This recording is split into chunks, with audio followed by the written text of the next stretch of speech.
ठाकरेंना सोडचिठ्ठी देत थोड्याच दिवसांपूर्वी खरं तर पैलवान चंद्रहार पाटील जे आहेत ते शिंदेंच्या शिवसेनेत गेलेले होते आणि आज वर्धापन दिवसानिमित्त चंद्रहार पाटील या संपूर्ण मेळाव्याला आलेले आहेत वर्धापन दिवसाच्या।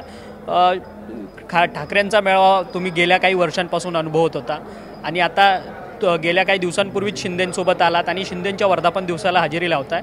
काय भावना आहे आणि किती उत्साह आहे?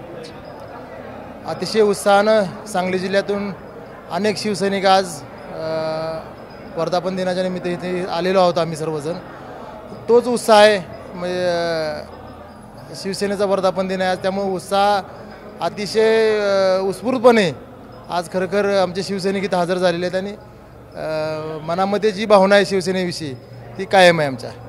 खरं तर सांगली जिल्ह्यामध्ये स्थानिक स्वराज्य संस्थांच्या निवडणुकीच्या निमित्ताने काय चित्र असणार आहे? कारण की एकला चलोरेची शिवसेनेची भूमिका असणार की मित्रपक्षांना सोबत घेऊन तुम्ही त्या ठिकाणी खरं तर स्थानिक स्वराज्य संस्थांच्या निवडणुका जाणार? कारण की सुहास बाबर जे तुमचे आमदार आहेत खानापूर विटाचे, त्यांच्या विरोधात त्यांच्या विरोधात जे निवडणूक लढले वैभव पाटील, ते मात्र आता भाजपमध्ये आलेत। म्हणजे तुमच्या आमदारांच्या विरोधातल्या लोकांना भाजप कुठेतरी गळ घालतंय का?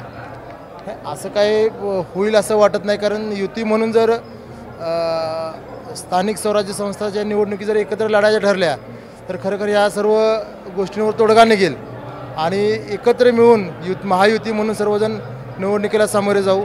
पण अजून तो निर्णय झालेला नाही, महायुती होणार का आपापलं लढणार आपण, ते अजून काही निर्णय झालेला नाही। तो वरिष्ठ लेवलला ज्यावेळेस निर्णय येईल त्यानंतरच्या भूमिका स्पष्ट होतील।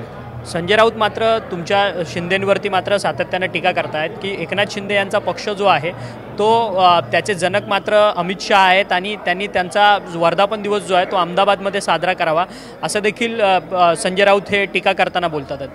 त्याविषयी मी काही बोलणार नाही, कारण शेवटी वरिष्ठ लेवलचे नेते आहेत सर्व, त्यामुळे त्याविषयी मी काही बोलणार नाही। धन्यवाद, तुम्ही आमच्याशी बातचीत केली। चंद्रहार पाटील होते जे पहिल्यांदा शिवसेनेच्या संपूर्ण एकनाथ शिंदेंच्या वर्धापन दिवसानिमित्त या सगळ्या कार्यक्रमाला इथे हजर झालेले आहेत आणि ते म्हणतात की संपूर्ण जे वरिष्ठ नेते आहेत त्यांच्याविषयी कोणतीही टीका टिप्पणी जी आहे ती मी करणार नाही, असं त्यांनी आपलं मत जे आहे ते आपल्यासमोर स्पष्ट केलेलं आहे। व्हिडिओ जर्नलिस्ट आदिलसह अक्षय मंकणे, TV9 मराठी, मुंबई।